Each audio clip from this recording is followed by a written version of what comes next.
नमस्कार मेरे प्रिय विद्यार्थियों, आप सभी का हार्दिक अभिनंदन। मैं डॉक्टर विनी शर्मा आपके सामने लेकर आई हूँ संविधान का राजनीतिक दर्शन। विद्यार्थियों, पहले वीडियो में हमने इस पाठ का पहला वीडियो बनाया था। उसमें हमने संविधान के दर्शन के आशय को हमने भली भांति समझा था और इस वीडियो में विद्यार्थियों हम आज जानेंगे कि संविधान लोकतांत्रिक बदलाव का साधन है। मतलब संविधान के अंदर ऐसे कौन सी विषय वस्तु है जो लोकतांत्रिक बदलाव का साधन के रूप में अभिव्यक्त होती है। विद्यार्थियों, हमने पहले अध्याय में संविधान के अर्थ, एक अच्छे संविधान की जरूरत के बारे में पढ़ा और इस बात पर व्यापक सहमति है कि संविधान को अंगीकार करने का एक बड़ा कारण सत्ता को निरंकुश होने से रोकना है। विद्यार्थियों, पहले वीडियो में हमने यह बात पढ़ी थी और यह प्रश्न किया था कि संविधान को अंगीकार करने का हमारा क्या लक्ष्य था, हमने संविधान को क्यों अंगीकार किया। राष्ट्रीय स्वतंत्रता आंदोलन के बाद हमने संविधान को अंगीकार करने का सबसे बड़ा कारण क्या था। तो विद्यार्थियों, सबसे बड़ा कारण क्या था, इससे बात से पता चलता है कि संविधान को अंगीकार करना यानी कि संविधान को अपनाने का सबसे बड़ा कारण हमारा था कि सत्ता को निरंकुश होने से बचाना, कि सत्ता किसी भी प्रकार से निरंकुश नहीं हो सके। संविधान के अनुसार सत्ता उसी प्रकार से कार्य करे जिस प्रकार से जनता का कल्याण करना है, जनता के हितों की भलाई करनी है। जिस प्रकार से एक कल्याणकारी राज्य कार्य करता है उसी प्रकार से संविधान के अनुसार सत्ता कार्य करे। विद्यार्थियों, आधुनिक राज्य अति की हद तक ताकतवर है। मतलब इसमें यह बताया गया है कि जो आधुनिक राज्य है, मॉडर्न स्टेट जिस प्रकार से है, वह पूरी तरह से ताकतवर है और वह कभी भी अपनी शक्ति का गलत प्रयोग भी कर सकता है, निरंकुश बन सकता है। संविधान ही एक ऐसा साधन है हमारे पास जिसके आधार से सत्ता को निरंकुश होने से बचाया जा सकता है। बल प्रयोग दंड शक्ति पर राज्य का एकाधिकार माना जाता है। कहने का तात्पर्य यह है कि राज्य जो है वह बल प्रयोग कर सकता है, दंड शक्ति का प्रयोग कर सकता है, अर्थात इन सभी चीजों पर राज्य का एकाधिकार होता है। यदि ऐसे राज्य की संस्थाएं गलत हाथों में पड़ जाएं तो क्या होगा, इसमें यह बताने का प्रयास किया विद्यार्थियों। इसका अर्थ यह है कि राज्य की जो संस्थाएं हैं अगर किसी ऐसे व्यक्ति या किसी ऐसे गलत व्यक्ति के हाथों में पड़ जाए कि वह इन शक्तियों का गलत तरीके से प्रयोग करने लग जाए या निरंकुश तरीके से प्रयोग करने लग जाए तो क्या होगा। निश्चित रूप से पूरी राज्य व्यवस्था जो है अव्यवस्थित हो जाएगी और निरंकुश हो जाएगी। भले ही इन संस्थाओं का निर्माण हमारी सुरक्षा और भलाई के लिए किया गया हो, परंतु ये बड़ी आसानी से हमारे ही विरुद्ध काम कर सकती हैं। यदि ये इन संस्थाओं पर एकाधिकार गलत व्यक्तियों के हाथों में पड़ जाने से या निरंकुश व्यक्ति के हाथ में पड़ जाने से स्थिति कैसी हो जाएगी, हमारी सुरक्षा या भलाई का किसी भी प्रकार का कार्य नहीं हो पाएगा और सारा काम जो है, सारी व्यवस्थाएं जो है हमारे विरुद्ध हो जाएंगी। विद्यार्थियों, राज्य की शक्ति का दुनिया भर का अनुभव बताता है कि अधिकांश राज्य कुछ व्यक्ति अथवा समूह के हितों को नुकसान पहुंचाने की दिशा में काम कर सकते हैं। मतलब राज्य की जो शक्ति है वो दुनिया भर का अनुभव ये बताता है, मतलब पूरी दुनिया का, पूरे विश्व का अनुभव ये कहता है कि अधिकांश राज्यों में जो कुछ व्यक्ति हैं या समूह हैं वो कुछ हितों को नुकसान पहुंचाने की दिशा में काम करते हैं। मतलब कि हमारे समाज में हर प्रकार के लोग रहते हैं। कुछ ऐसे लोग होते हैं जो जनता की भलाई के लिए हर संभव कार्य करना पसंद करते हैं। कुछ लोग इस प्रकार के होते हैं जो सिर्फ अपने स्वार्थवश ही या अपने हितों को भुनाने के लिए दूसरे लोगों को नुकसान पहुंचाने का हर संभव प्रयास कर सकते हैं। अगर ऐसा है तो हमें सत्ता के खेल के नियमों को इस तरह बनाना चाहिए कि राज्य की इस प्रवृत्ति पर अंकुश लगे। इसमें यह बताया गया है कि अगर ऐसा हो सकता है कि राज्य की जिन संस्थाओं में अगर ऐसे व्यक्तियों का आधिपत्य हो जाता है और वो इस प्रकार का कार्य करते हैं, अर्थात हमें नुकसान पहुंचाने का कार्य करते हैं, तो इसमें यह बताया गया है कि सत्ता के खेल में इस प्रकार के नियमों को बनाना चाहिए, यानी कि संविधान में ऐसे नियमों को बनाना चाहिए जिससे कि राज्य की प्रवृत्ति पर अंकुश लगाया जा सके, उनको प्रतिबंधित किया जा सके। संविधान ये बुनियादी नियम प्रदान करता है। संविधान हमें क्या प्रदान करता है? हमें बुनियादी नियम यानी बेसिक रूल्स प्रदान करता है और राज्य को निरंकुश बनने से रोकता है। राज्य निरंकुश ना बने, आतताई ना हो हमारे पर जबरन किसी प्रकार कार्य ना करे, इस प्रकार से इन पर रोक लगाता है। कौन? संविधान। संविधान हमें गहरे सामाजिक बदलाव के लिए शांतिपूर्ण लोकतांत्रिक साधन भी प्रदान करता है। क्या तात्पर्य हुआ इसका? संविधान जो है हमारे समाज में बदलाव लाने के लिए, हमारे समाज में परिवर्तन लाने के लिए शांतिपूर्ण लोकतांत्रिक साधन के रूप में कार्य करता है। मतलब जो लोकतांत्रिक नियमावली है या लोकतांत्रिक नियम है, उनमें किस प्रकार के व्यवस्थाएं हैं? शांतिपूर्ण व्यवस्थाएं हैं। उसी के आधार पर ही हम अपने जीवन में बदलाव ला सकते हैं, यानी सामाजिक जीवन में बदलाव ला सकते हैं उन संवैधानिक शांतिपूर्ण तरीकों से। इन सबके अतिरिक्त औपनिवेशिक दास्ता में रहे लोगों के लिए संविधान राजनीतिक आत्मनिर्णय का उद्घोष है। इन सबके अतिरिक्त क्या है? औपनिवेशिक दास्ता में रहे लोगों के लिए संविधान राजनीतिक आत्मनिर्णय का उद्घोष है। मतलब संविधान क्या है? संविधान एक ऐसा उद्घोष है, या संविधान ऐसी उद्घोषणा करता है कि सभी के राजनीतिक निर्णय जो होंगे वो किस प्रकार से होंगे कि वह सभी के लिए सब कुछ करेगा। यह इसका पहला वास्तविक अनुभव भी है। क्यों? क्योंकि हम औपनिवेशिक दास्ता से मुक्त हुए हैं और ये जो संविधान हमारे लिए जो नियमावली बनाता है, जो कानून हमारे लिए बनाता है, उसके अंतर्गत हम किस प्रकार से रहेंगे? हम अपने आत्मनिर्णय के आधार पर ही रहेंगे। हमारे लिए जो नियमावली बनाई जाएगी, हमारे लिए जो लोक नीति के कार्य किए जाएंगे, वो आत्मनिर्णय के आधार पर किए जाएंगे। ऐसा उद्घोष संविधान में किया गया है। जवाहरलाल नेहरू इन दोनों बातों को अच्छी तरह समझते थे। उनका कहना था कि संविधान सभा की मांग पूर्ण आत्मनिर्णय की सामूहिक मांग का प्रतिरूप है। उनका क्या कहना था नेहरू जी का कि संविधान की मांग क्या है? पूर्ण आत्मनिर्णय की सामूहिक मांग का ही प्रतिरूप है। क्यों?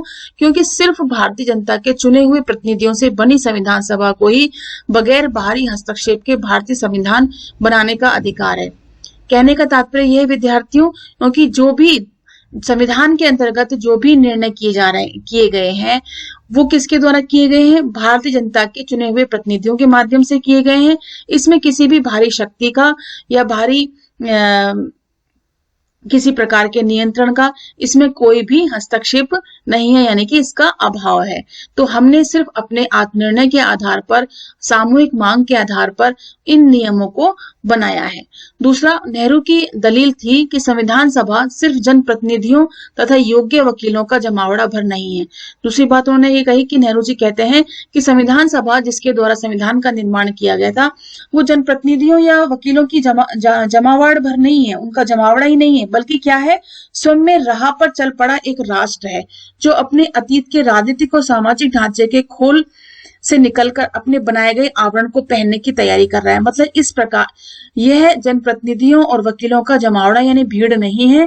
यह तो सिर्फ क्या है कि हम सब एक राष्ट्र के रूप में, मतलब अलग अलग धर्म, जाति, भाषा, संस्कृति के हम लोग हैं, अलग क्षेत्र के लोग हैं, हम सब ने मिलकर के एक ऐसे राष्ट्र की अभिव्यक्ति की है जिसमें हम राजनीतिक और सामाजिक ढांचे के खोल में, मतलब खोल यानी आवरण में हम हैं, और हमने इन सब चीजों के लिए एक तैयारी करी। हमने इन चीजों को आगे और विकास करने के लिए, इनके लिए हमने एक आवरण तैयार किया है, एक ढांचा तैयार किया है। किसके रूप में? संविधान के रूप में।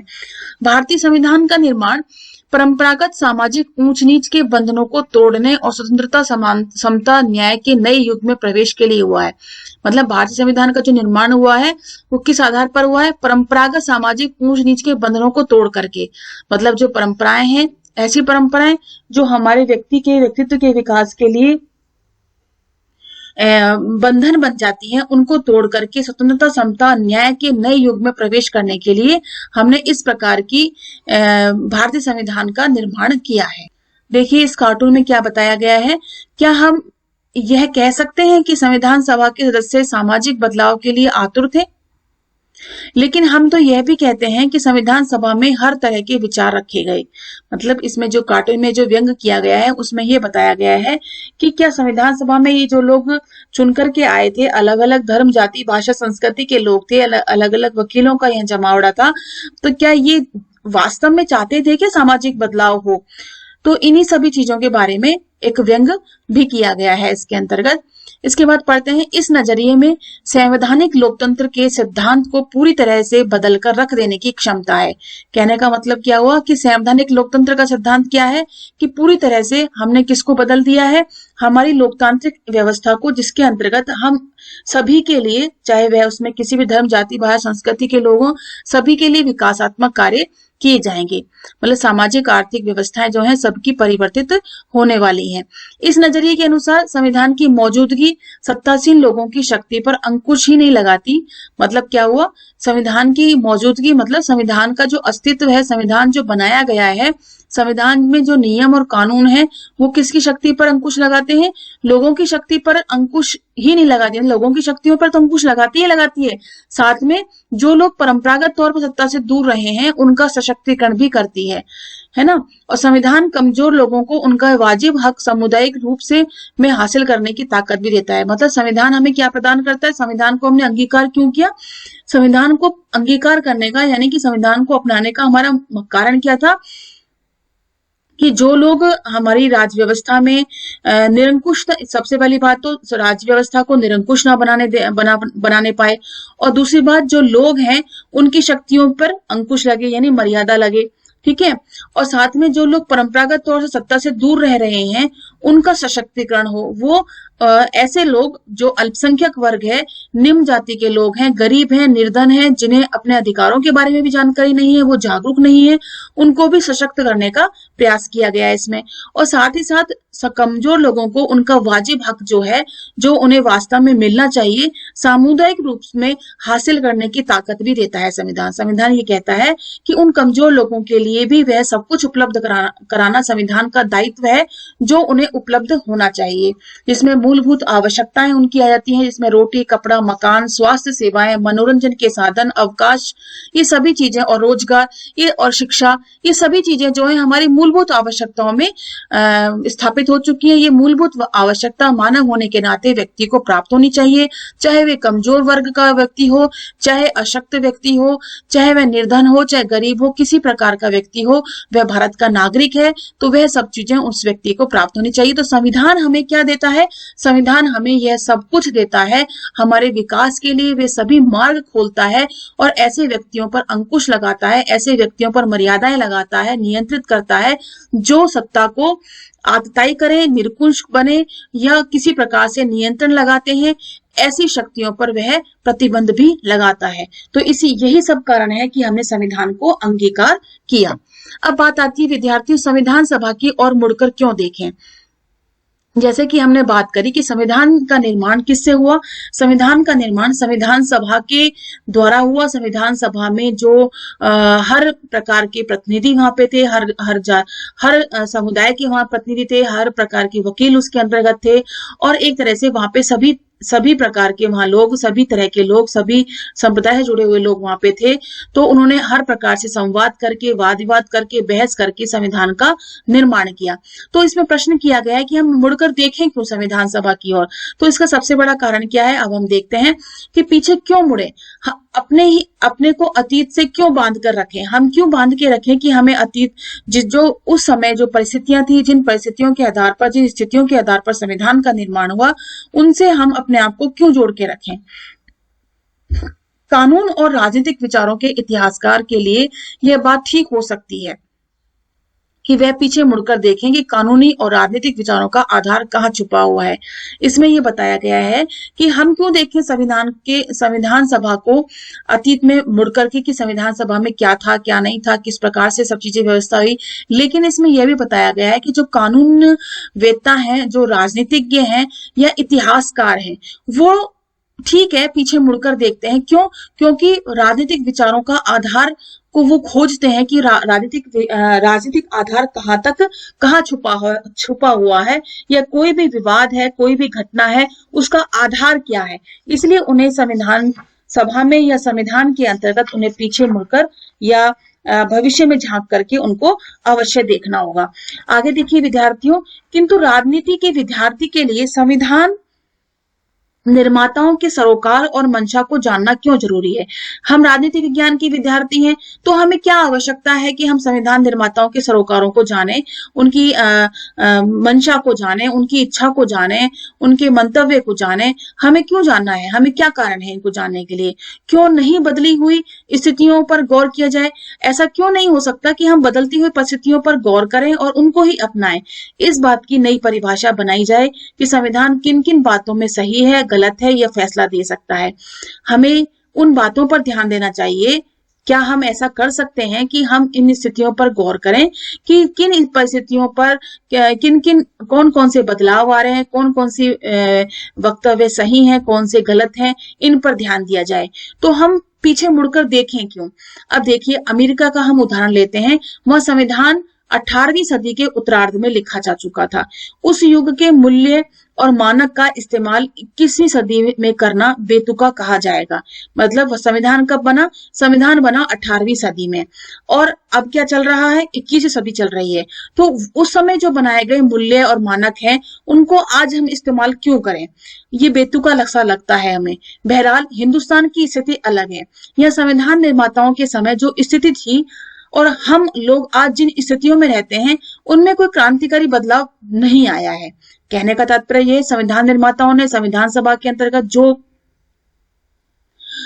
नीतियां निर्धारित करी, जो कानून बनाए संविधान के अंतर्गत, उस समय बनाए गए संविधान के अंतर्गत जो नियमावली थी और आज जो हम उस नियमावली के साथ रह रहे हैं, तो उस समय की परिस्थितियां और इस समय की परिस्थितियों में कोई बहुत ज्यादा अंतर नहीं है, क्रांतिकारी कोई बदलाव नहीं आया है।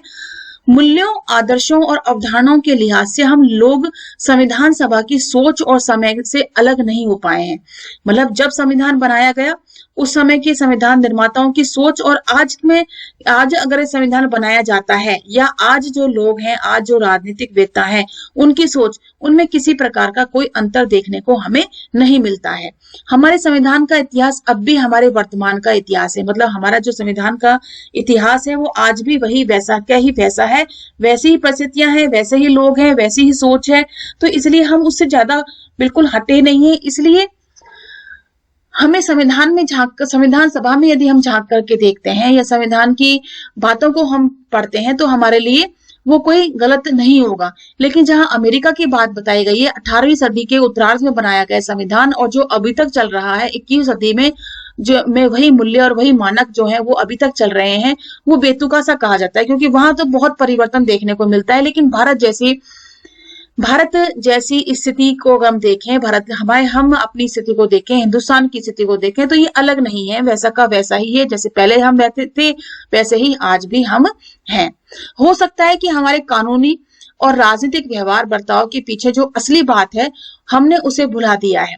कालक्रम में, यानी समय चक्र में, हमने उन्हें स्वाभाविक मान लिया है। हमारे बहुत से कानूनी और राजनीतिक व्यवहारों के पीछे जो असली बात है, वह पृष्ठभूमि में चली गई हो, हमारी चेतना के पर्दे से उतर गई हो, भले ही वही बात पहले हमारे व्यवहार बर्ताव की बुनियाद के रूप में स्वीकार करी गई हो।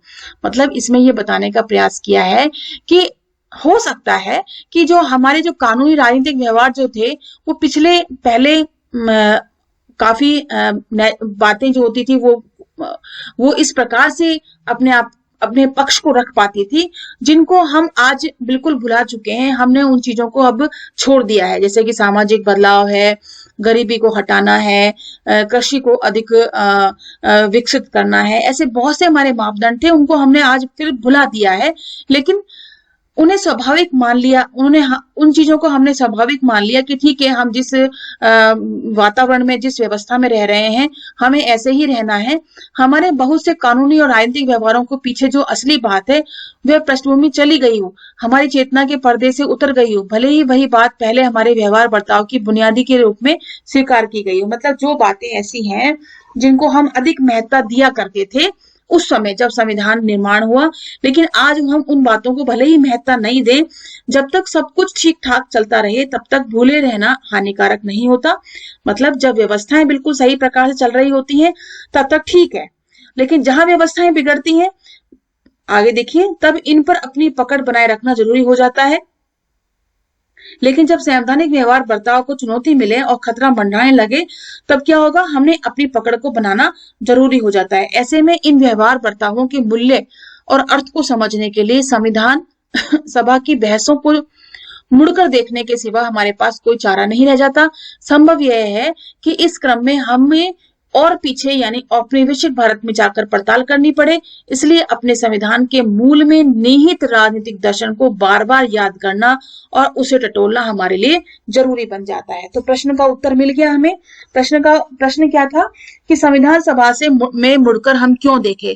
तो इसमें उत्तर सीधा सा ये बताया गया है कि उस समय की परिस्थितियां जब संविधान का निर्माण हुआ और वर्तमान परिस्थितियां जब जिसमें हमारा आज संविधान बना हुआ है, उनमें कोई खासा परिवर्तन नहीं है।